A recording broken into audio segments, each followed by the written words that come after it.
I woke up to the soft sunlight spilling through our bedroom curtains, and for a moment I just lay there, listening to her breathing beside me. "Morning," I whispered. She mumbled something, half asleep, and I smiled. That smile I thought I'd seen 1,000 times still made my chest tighten. At breakfast, I nudged her gently. "Coffee's ready. You want cream or just black?" "Just black," she replied, her voice soft, almost distant. I frowned slightly but shook it off. Maybe she was just tired. Later, my phone buzzed. I saw a message from Sammy, my best friend. "How's life with the bride-to-be?" "Still perfect?" I laughed and typed back, "Even better than I imagined. Can't believe she's mine." When I arrived at the office, Sammy was already waiting. "Man, you're glowing. I swear she's got some magic or something." "She's incredible," I said, sipping my coffee. "You know how it feels when everything just clicks?" Sammy smirked. Yeah. "Don't let the honeymoon phase blind you. People have secrets," I laughed, brushing it off. "No secrets here." I trust her with everything. By noon, I called her to check in. "Hey, how's your day?" "Busy," she said, and then, almost absent-mindedly, "I have a lot of work piling up. Need me to come help?" I offered. There was a pause. "I'll manage," she said quickly. "Thanks, though." I frowned but forced a smile. "She's just busy." "That's all?" At dinner, I told her about Sammy's warning. She laughed, the sound light and melodic. "You always take him too seriously," she said, tucking a strand of hair behind her ear. "I'm right here." "Isn't that enough?" I reached across the table, holding her hand. "It is. More than enough." Later, as we lounged on the couch, she rested her head on my shoulder. I felt invincible, like nothing could touch us. "Do you ever think about the future?" I asked. "All the time," she replied, looking up at me with that half smile that made my heart race. "Our apartment, our vacations, maybe a little chaos with pets?" I chuckled. "Perfect chaos. I can handle that." As I tucked her into bed that night, I whispered, "I can't wait to marry you." Her eyes closed, and she murmured, "Me too." And in that moment, I believed life couldn't get any better. I didn't see the cracks yet, the little things that didn't quite fit. All I saw was us, our perfect world, and I trusted it completely. I noticed it first during breakfast. She kept glancing at her phone, her fingers hovering over the screen like it might explode if I touched it. "Everything okay?" I asked, trying to sound casual. Yeah, fine," she said, tucking the phone under her arm. Her voice was too quick, too tight. I frowned, but I smiled anyway. Maybe I'm reading too much into it, I told myself. At work, I couldn't stop thinking about it. I called her during my lunch break. "Hey, how's your day?" "Busy," she said, and then laughed lightly. "I've got a meeting, then a pile of emails. You know how it is. Want me to come by and grab lunch for you?" I offered, trying to sound casual. "No, I'll manage." "Thanks, though," she replied, then quickly ended the call. I bit back a frown. "She's just busy." "I know she is." Later, I ran into her colleague, Lisa, in the hallway. "Hey, is she around?" I asked, smiling. "She's in a meeting," Lisa said, but her glance lingered oddly. "Everything okay between you two?" "Yeah, why?" I asked, a little uneasy. "Oh, nothing, just, couples sometimes get stressed before big weeks." "You'll be fine," Lisa said, walking away. Her words nagged at me all afternoon. I tried to focus on my own work, but every notification made my heart skip. That evening, I watched her from across the room while she typed on her laptop. "You've been quiet," I said. "I'm tired," she replied, barely looking up. "Long day," I nodded. "You want to talk about it?" I said I'm fine, she snapped softly, then bit her lip as if she regretted it. The sharpness in her tone surprised me. I stayed silent, my mind spinning. Am I imagining things? Am I too paranoid? Later, while we made dinner, she jumped slightly when her phone buzzed. "Who's that?" I asked casually. "Just work stuff," she said, brushing it off. But her eyes darted away, and I caught a flicker of guilt, maybe even fear. I didn't push it, but I felt a twist in my chest I couldn't ignore. Something's off. Something is definitely off. Before bed, I tried to laugh it off. "You're hiding something, aren't you?" She smiled, but it didn't reach her eyes. "I'm tired, that's all. Can we not do this tonight?" I nodded, pretending to believe her. Lying there, staring at the ceiling, I couldn't shake the feeling. Every small movement, every glance, every word felt like a clue I couldn't piece together yet. I wanted to trust her, desperately. but doubt was creeping in quietly, whispering that perfection sometimes hides cracks, and maybe, just maybe, I was seeing the first ones. I wasn't supposed to see it. I thought I'd left her phone on the kitchen counter, but it buzzed, screen lighting up with a message. Curiosity, or maybe some instinct I wish I didn't have, made me pick it up. The notification showed a name I didn't recognize. Ethan. The message preview read, "Can't wait to see you tonight." "Miss you?" My chest froze. I tapped the screen. There it was, a string of messages, laughter, late-night plans, even a photo of them together, faces close, smiling. My hand trembled as I scrolled. I heard her in the living room. "Everything okay?" she called out. "Yeah, just checking something," I muttered, though my voice shook. My mind raced. No, this can't be real. She wouldn't do this to me. She loves me. But every word, every picture screamed betrayal. When she walked in, I held up the phone. "What is this?" She froze. I don't know what you're talking about." I felt anger rise like fire. "Don't lie. Look at this." I showed her the messages and photo. "Who is Ethan?" "Explain this now." Her eyes darted away. It's complicated," she said, voice low. "Complicated?" I shouted. "You're supposed to be the person I trust more than anyone in this world. This is complicated?" "I didn't mean for you to find out like this," she whispered, almost pleading. "Find out like this?" I laughed bitterly, heart breaking in pieces. "You mean you didn't care if I found out at all? You were having a secret life while I was planning our future." I can explain," she said, stepping closer. "Explain? How do you explain this? I thought we had something real. I thought we were perfect." My voice cracked. "Was any of it real for you?" Her eyes filled with tears. "I made a mistake. It didn't mean anything. I love you." I shook my head, disbelief twisting me. "Love me? You risked everything we had for a fling? A photo? A few messages?" She reached for my hand, trembling. "Please, just listen. No!" I stepped back, fury and sorrow mixing. "I can't. I don't know if I can ever trust you again. Do you understand? This isn't about love anymore. It's about betrayal."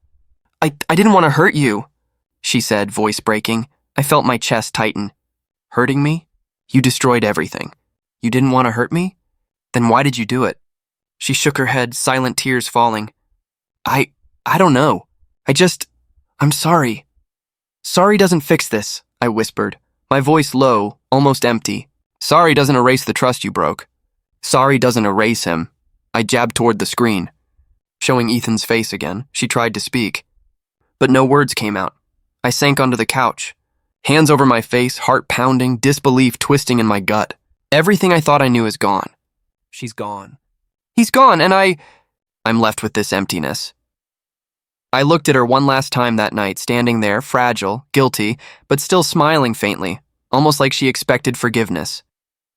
I couldn't give it. Not tonight. Not ever. I couldn't eat. I couldn't sleep. Every time I closed my eyes, I saw them together.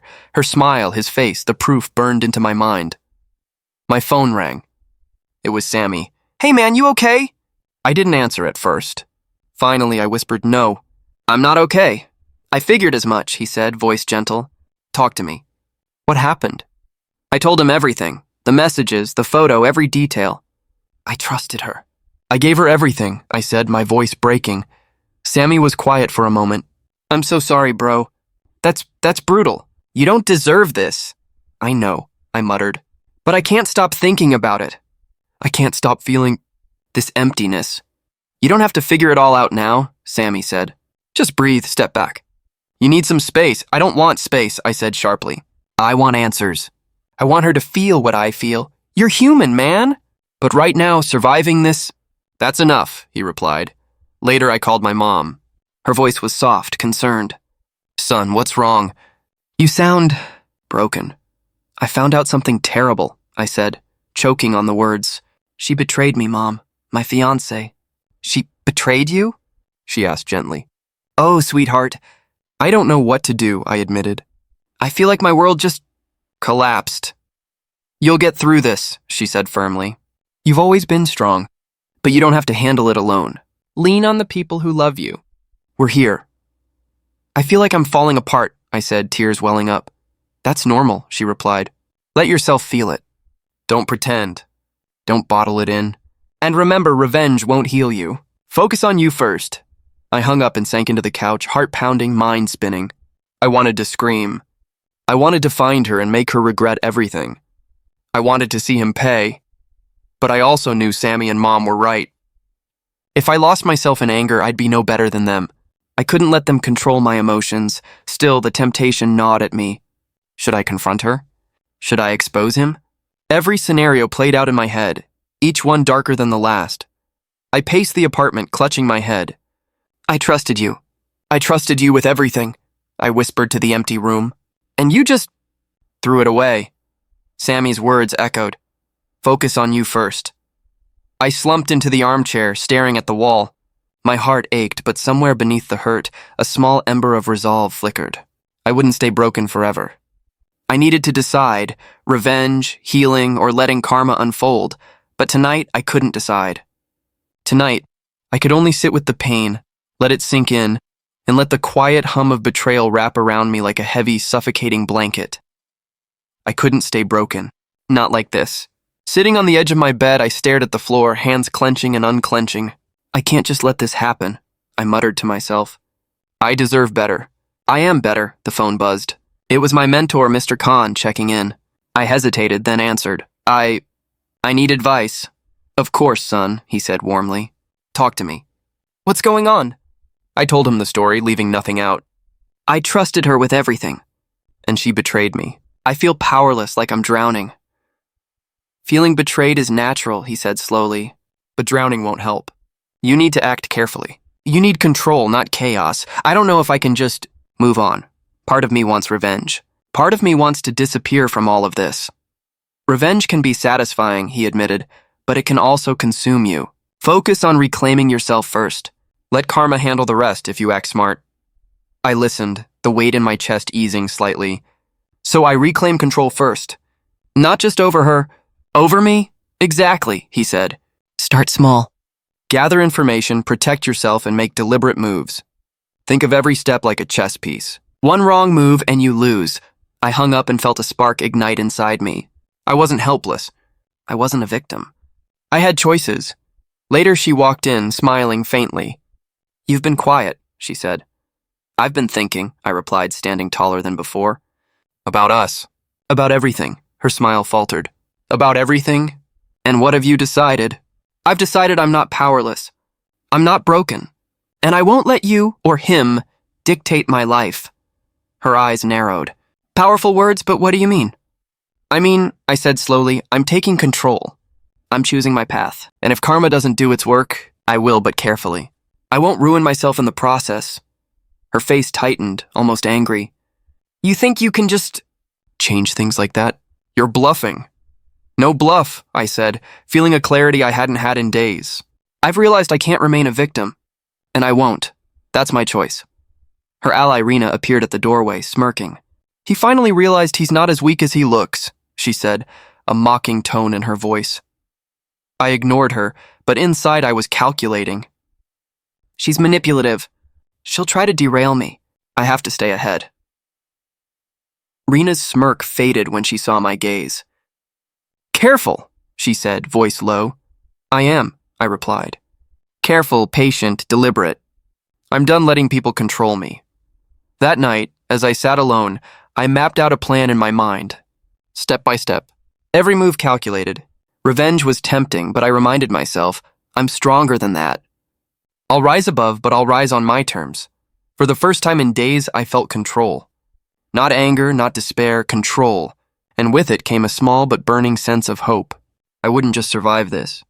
I would emerge unbroken, unshaken, and ready to reclaim everything they tried to take from me.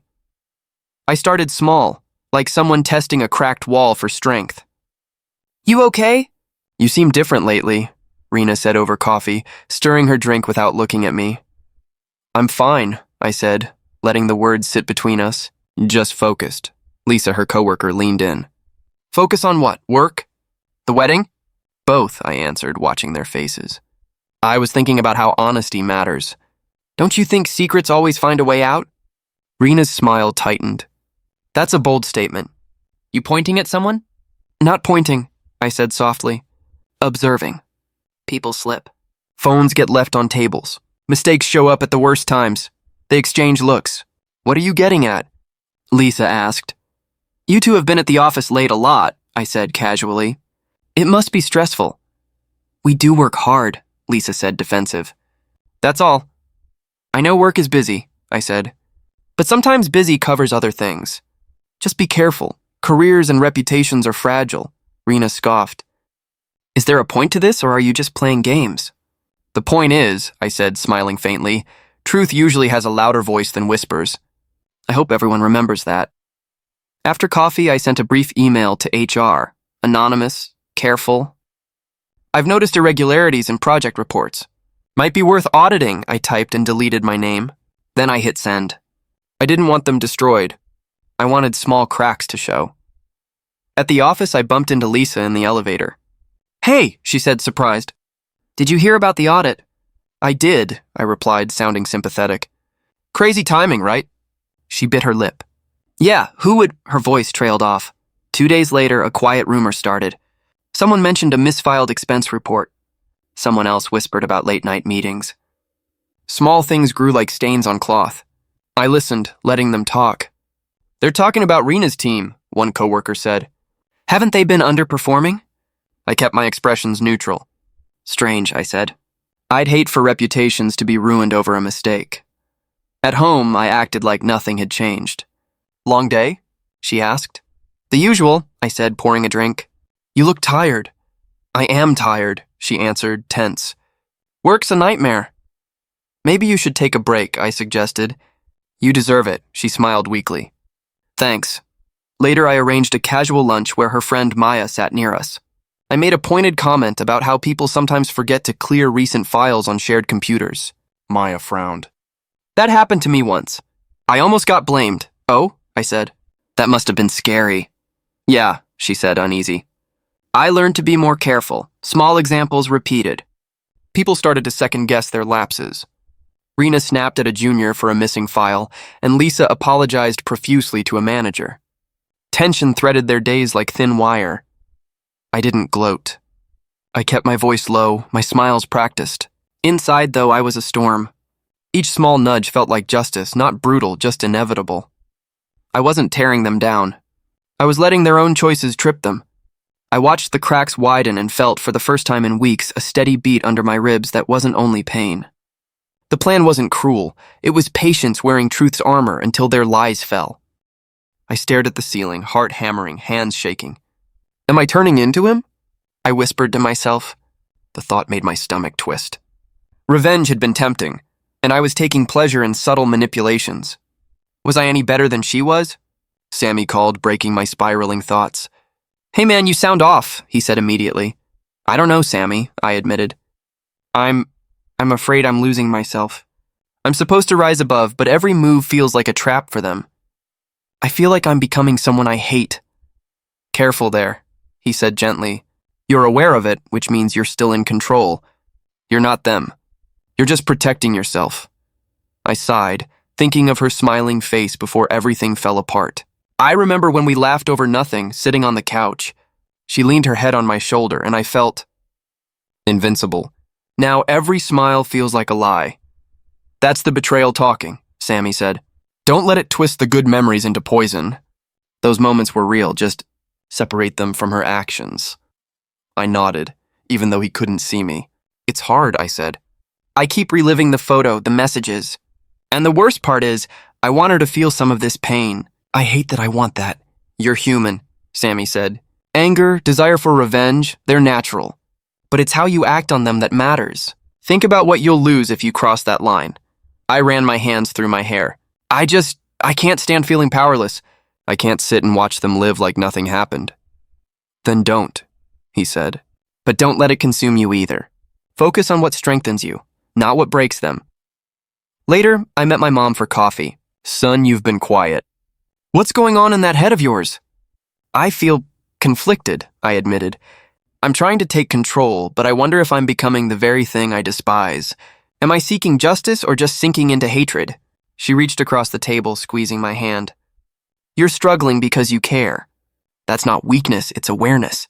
You have a choice, to rise above or let anger define you. Choose carefully, but don't doubt yourself too much. I remembered our first vacation together, laughing under the sun, planning dreams we would never realize. The memory hit harder now than ever, contrasting with the cold, deliberate steps I was taking. "You're stronger than you think," my mom said, reading my expression. "The world isn't fair and people hurt you, but you still have the power to decide who you are. Don't let anyone, especially her, steal that from you." I swallowed hard, eyes wet. "I can't undo the past," I whispered. "But I can decide the future." Sammy's words, my mom's guidance, and the echoes of happier days came together in my mind. I drew a deep breath, feeling the weight ease slightly. I wasn't lost. I could navigate this storm without becoming it. I could be patient, deliberate, and stay true to myself, and in that quiet moment, I knew I would not let pain define me. I would not let betrayal break me. I would emerge stronger. I sat in the corner of the cafe, quietly sipping my coffee, watching the storm I had nudged into motion. Rena's face appeared across the room, pale and tense, her usual confident posture fractured. "Did you hear what happened in the meeting?" whispered Lisa to a colleague. "What?" "No, what happened?" the other asked. She completely messed up the quarterly report. HR called her in. "And get this, she blamed her team," Lisa said, eyes wide. I clenched my cup, suppressing a smile. I didn't orchestrate everything, just let truth unfold. Lies have a way of exposing themselves.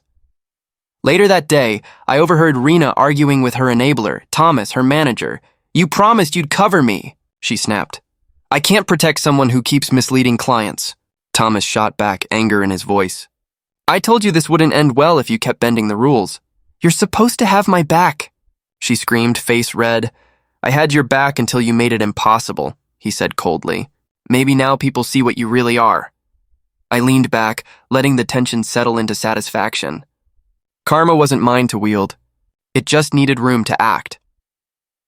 The next morning, I received a text from Lisa. "She's in deep trouble.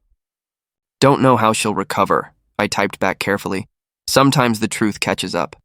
Be careful with your own choices." At the office, whispers followed Rena like shadows. "I heard she's been under investigation," one coworker muttered. "Yeah, and they're checking those late-night project files," another added. I didn't intervene. I only observed, letting the ripples grow. Every subtle mistake, every slip widened the cracks. That evening, I ran into Thomas outside the building. "It's been rough for her lately," I said casually. He shook his head, grim. "She thought she could manipulate everyone. She underestimated the consequences," I nodded. "People like that rarely change." "No, they don't," he agreed, walking away. At home, my phone buzzed with a message from Rena herself. "You've crossed a line." "This isn't fair." I stared at it, fingers tight around the phone. I typed slowly. "Fair? Life isn't fair, but truth is inevitable." Later, I watched the news online, seeing a small local story about corporate misconduct. Rena's name appeared, her face a thumbnail under the headline, "Employee under review for misreporting and misconduct." My chest tightened, not with glee, but a bittersweet relief. Justice wasn't vengeance. It was simply the natural outcome of choices made. Mom called that night. "I heard things are falling into place," she said softly. "Yes," I admitted, staring at the ceiling. "It's strange. I feel Satisfied, but also sorrowful. Seeing her unravel, knowing the trust I gave is gone. It's heavy. "That's natural, son," she said. "Vindication doesn't erase pain, but it shows you the truth is stronger than deception." I nodded, letting her words sink in. I realized that while I had orchestrated nothing directly, the unfolding chaos was the reflection of her own decisions. Watching her lose the power she once wielded so effortlessly was strangely healing, yet it carried a weight of sadness I hadn't anticipated. As I lay in bed that night, I thought of every conversation, every secret, every betrayal. Karma had found its path, and I was no longer the helpless observer. I could breathe again, my chest lighter, my mind clearer, even as the remnants of heartbreak lingered. I found her at the cafe we used to visit together, the place that had once been our sanctuary. She looked up, startled, when I approached. "Why are you here?" she asked, voice tight. "I needed to see you one last time," I said, sitting across from her. My hands rested on the table, calm on the outside, but inside my heart pounded. You... After everything? She asked, eyes wide. After everything, I confirmed. I need closure. For me, her lips trembled. I didn't mean for it to happen. It was a mistake. A mistake? I echoed, my voice low. You call betrayal a mistake? All those messages, the lies, the secret meetings, just mistakes? She flinched, but then straightened. I was confused. I didn't know what I wanted. I never meant to hurt you. You didn't mean to hurt me? I said, leaning forward. Do you know what it feels like to trust someone completely, only to have them destroy everything you built together? Her eyes filled with tears. I'm sorry. I wish I could take it back. I studied her, searching for sincerity, for any sign that she truly understood. Do you? I asked quietly. She nodded. I do. I see now. I see everything I lost. I see the pain I caused. I let the silence stretch. I remembered the evenings we laughed, the plans we made, the comfort I felt in her arms. Then I let that memory go, feeling it fade. I have nothing left to give you, I said finally. Nothing but the truth. You broke me, and there's no repairing that. Not for us. She shook her head, desperation creeping into her voice. Please, can't we try? Can't we fix this? No, I said firmly, calm but resolute. I'm not angry anymore, not in a way that consumes me. But I won't let myself be trapped by someone who chose lies over love. I've accepted that, and you need to accept it too. Her shoulders sagged. I don't know what else to say. Then don't say anything, I replied. Just understand that this is over. You've lost what you didn't even realize you had, and I've gained what matters, clarity, peace, and myself. She looked at me, eyes filled with regret, and for a moment I almost felt the old attachment tug at me, but I swallowed it down, reminding myself that closure doesn't require forgiveness, only acknowledgement. I hope you learn from this, I added quietly. I hope you see the cost of your choices. She nodded slowly, unable to speak.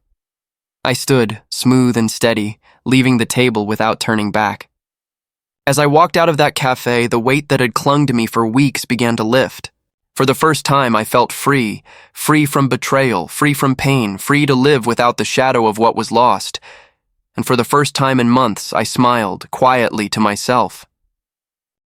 I woke up feeling lighter than I had in months, like a weight I hadn't realized I carried was finally gone.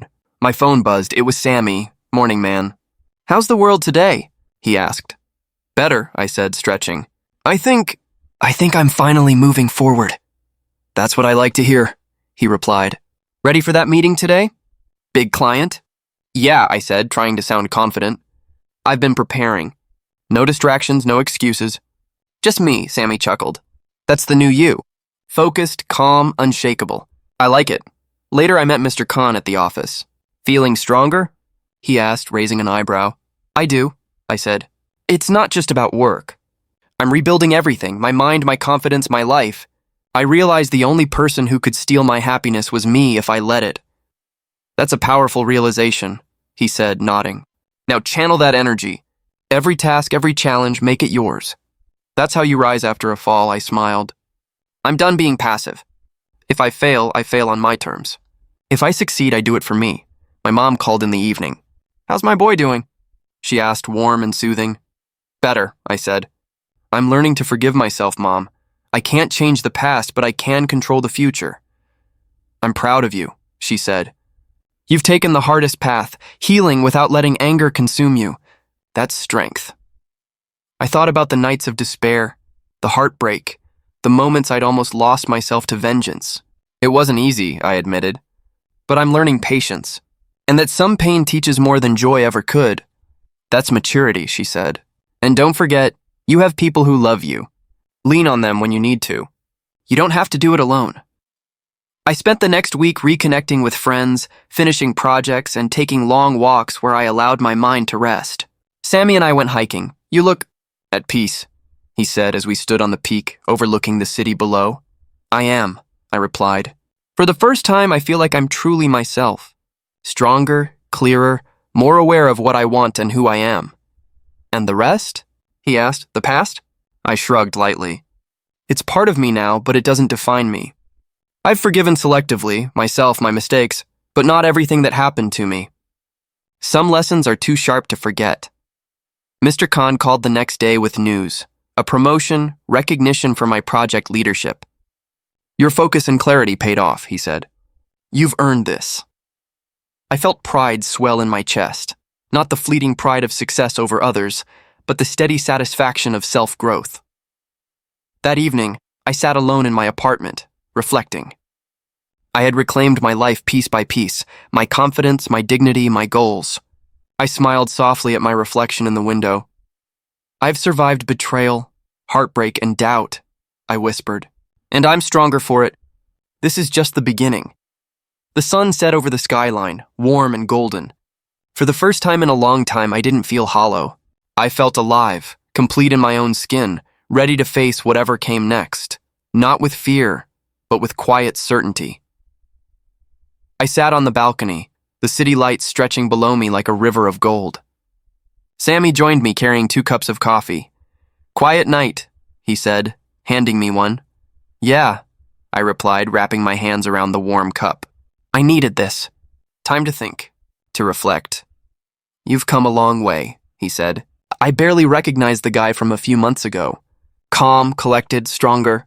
You're not just surviving, you're thriving. I smiled, but it was tinged with memory. It wasn't easy. Losing her, the betrayal, it almost broke me. But I learned who I am. I learned my limits and my strengths, Sammy nodded. And the old wounds? They're there, I admitted. A scar doesn't disappear, but it reminds me I'm alive.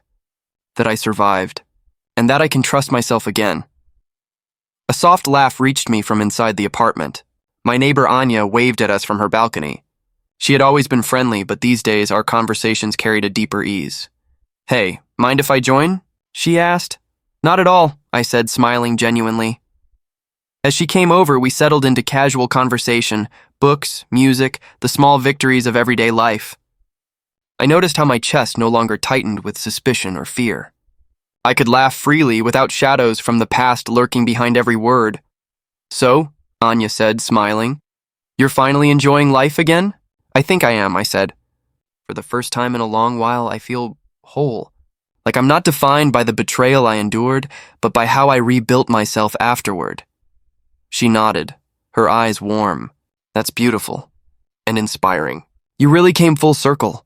I leaned back, letting the cool night breeze wash over me. I realized something important, I said quietly. Closure doesn't come from them, it comes from me. From accepting what happened, forgiving selectively, and deciding to live fully, regardless of the pain they caused. Sammy grinned. And it suits you. You've earned this peace. I took a deep breath, letting it fill my lungs, my chest, my mind. It's not just peace, I said. It's freedom. Freedom from anger, from doubt, from being held hostage by someone else's choices. I can finally focus on myself, my work, my goals even. New connections. Anya tilted her head, curious. New connections? Yeah, I said, smiling softly. Friendships, maybe something more when the time is right. But only because I'm ready, not because I need to fix a void. I've learned to be complete on my own first. Sammy raised his cup. To new beginnings, then. I clinked my cup against his. To strength, resilience, and living life on my terms. As I watched the city sparkle beneath us, I felt a quiet satisfaction settle in. The chapters of betrayal and heartbreak had closed. What lay ahead was uncertain, but I was ready. Stronger, wiser, and fully aware that the past could no longer control me. And for the first time in a long time, I smiled without hesitation, because this time it was mine. I watched from a distance, leaning against the balcony railing of my new apartment, coffee in hand as the world moved on below. The news had spread quietly. Her career stumbled, alliances faltered, and whispers of her mistakes followed her like shadows. I didn't gloat. I didn't celebrate loudly. I didn't need to. They say she lost the deal. Sammy's voice came over my phone. I guess karma has a way of catching up. Apparently, I said softly, watching the people on the street hurry past. I feel calm. Finally calm, he chuckled. Calm, you? I would have expected fireworks or a big reveal. Not necessary, I replied. Everything unfolded on its own. I didn't have to intervene. Lies have a way of collapsing under their own weight. I remembered the messages, the deceit, and the empty promises she had once made. Each one had felt like a knife, but now those memories were just lessons carved into my mind. sharp but teaching me strength. You okay, really? Sammy asked. Yes, I said, my gaze lingering on the city lights. I am. Watching her consequences from afar, it's poetic, not revenge, not anger. Just balance restored, Sammy laughed softly. Silent victory, huh? Exactly, I said. I don't need her to suffer visibly. I don't need her apology or acknowledgement. The truth is enough. It's enough that justice, in its own quiet way, has found her.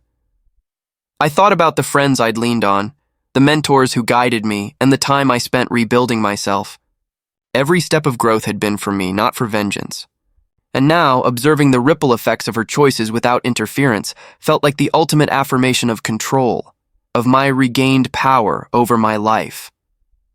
The strange thing, I continued, almost to myself, is how light it feels. I expected bitterness, maybe satisfaction tinged with anger. But it's just serenity. I've survived the storm, and now the storm collapses on its own. Sammy didn't respond, letting the silence stretch. Sometimes no words were needed. I leaned further over the railing, breathing in the night air.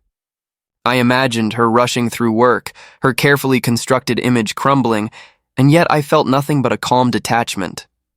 The lesson had been delivered without me needing to strike. Life had simply corrected itself. I took a sip of coffee, the warmth grounding me. I am whole, I whispered. I am free, and that is victory enough. The lights of the city flickered, tiny stars beneath me, each one a reminder that even in darkness, balance can be restored. I didn't need applause, confrontation, or recognition. I had endured. I had grown. And the universe had quietly done what I could not. Delivered justice.